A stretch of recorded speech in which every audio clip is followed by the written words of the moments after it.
pelajaran administrasi pajak. Kali ini kita akan masih membahas tentang konsep dasar perpajakan. Nah, di video ini kita akan lebih jauh lagi untuk mempelajari yang pertama ada tata cara pemungutan pajak, azas, teori, dan tarif pajak. Berikutnya kita bahas tentang teori pemungutan pajak. Nah, teori pemungutan pajak ini ada 6. Yang pertama ada teori asuransi. Nah, kalau teori asuransi ini adalah tugas negara untuk melindungi jiwa, raga, dan harta benda perseorangan. Jadi warga negara membayar pajak sebagai premi. Jadi ini lebih ke jaminan, ya. Lalu yang kedua ada teori kepentingan. Teori kepentingan di mana pembayaran pajak mempunyai hubungan dengan kepentingan individu yang diperoleh dari pekerjaan negara. Jadi ada kepentingannya. Lalu yang ketiga ada teori daya pikul, di mana pemungutan pajak harus sesuai dengan kekuatan membayar dari wajib pajak. Jadi kalau di Indonesia kita mengenal istilah penghasilan tidak kena pajak. Jadi kalau untuk wajib pajak yang memiliki penghasilan di bawah 54 juta di tahun ini itu tidak dikenakan pajak. Jadi yang dikenakan pajak hanyalah untuk orang pribadi yang penghasilannya 54 juta dalam 1 tahun. Lalu yang keempat ada teori kewajiban mutlak atau teori bakti, di mana warga negara memerlukan negara untuk menjalankan kepentingan umum, dan untuk itu warga negara wajib untuk membayar pajak. Jadi maksudnya warga negara ini pasti perlu jalan, sekolah, rumah sakit, sehingga wajib pajak wajib untuk membayar pajak ini. Lalu yang berikutnya ada teori daya beli, di mana teori ini menyatakan bahwa pajak ibarat pompa yang menyerap daya beli masyarakat dan pada akhirnya disalurkan kembali pada masyarakat. Jadi untuk beberapa barang itu pasti dikenakan pajak yang nantinya pajak ini digunakan lagi untuk kepentingan masyarakat.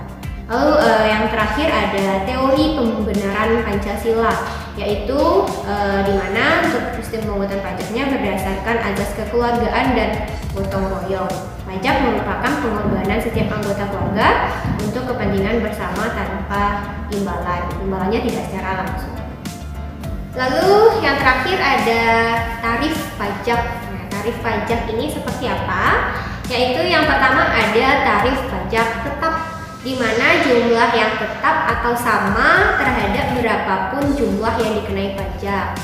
Jadi berapapun barangnya, objeknya, itu jumlah pajaknya sama. Ini contohnya yaitu tarif bea materai dan cek untuk bilet giro yang berapapun nominalnya atau tarifnya itu materainya tetap 6.000. Berarti berapapun jumlah angkanya itu pembayaran materainya sama. Lalu yang kedua ada tarif degresif, yaitu penetapan tarif yang persentasenya itu semakin menurun jika dasar pengenaan pajaknya semakin tinggi. Jadi semakin tinggi dasar pengenaan pajaknya, maka semakin turun tarif persentasenya. Nah, untuk tarif degresif ini contohnya misalnya dasar pengenaan pajaknya 5 juta, tarifnya sekitar 30%. Lalu kalau lebih tinggi lagi sekitar 10 juta, berarti tarif pajaknya menurun sebesar 20%. Gitu maksudnya ya. Tapi kita di Indonesia tidak menggunakan tarif ini.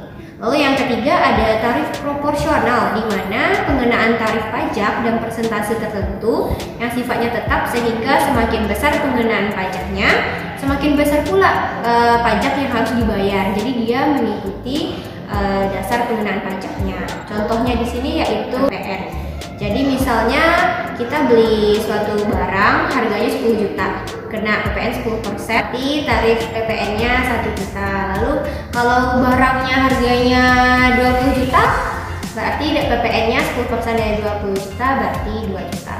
Semakin besar dasarnya, semakin besar pula jumlah pajak yang dibayarkan. Tapi tarifnya tetap 10%. Lalu yang terakhir ada tarif progresif, yaitu penetapan tarif pajak dengan persentase yang semakin besar jika pengenaan pajaknya semakin besar. Nah, ini dia kalau dasar pengenaannya pajak, ini persentasenya yang semakin naik. Nah, contohnya untuk yang tarif progresif ini bisa kita lihat dari tarif pajak penghasilan. Nah, tarif pajak penghasilan itu kita lihat dari penghasilan kena pajaknya. Jika penghasilan kena pajaknya 0 sampai 50 juta itu dikenakan tarif sebesar 5%. Lalu kalau 50 sampai 250 itu 15%. Lalu yang 250 sampai 500 juta 25%, dan di atas 500 juta 30%. Jadi jika penghasilan kena pajaknya semakin tinggi, maka semakin tinggi juga persentase pembayaran pajaknya. Sekian materi pembelajaran kita di video kali ini. Semoga Anda bisa memahami pelajaran kita di video ini. See you in the next video. Assalamualaikum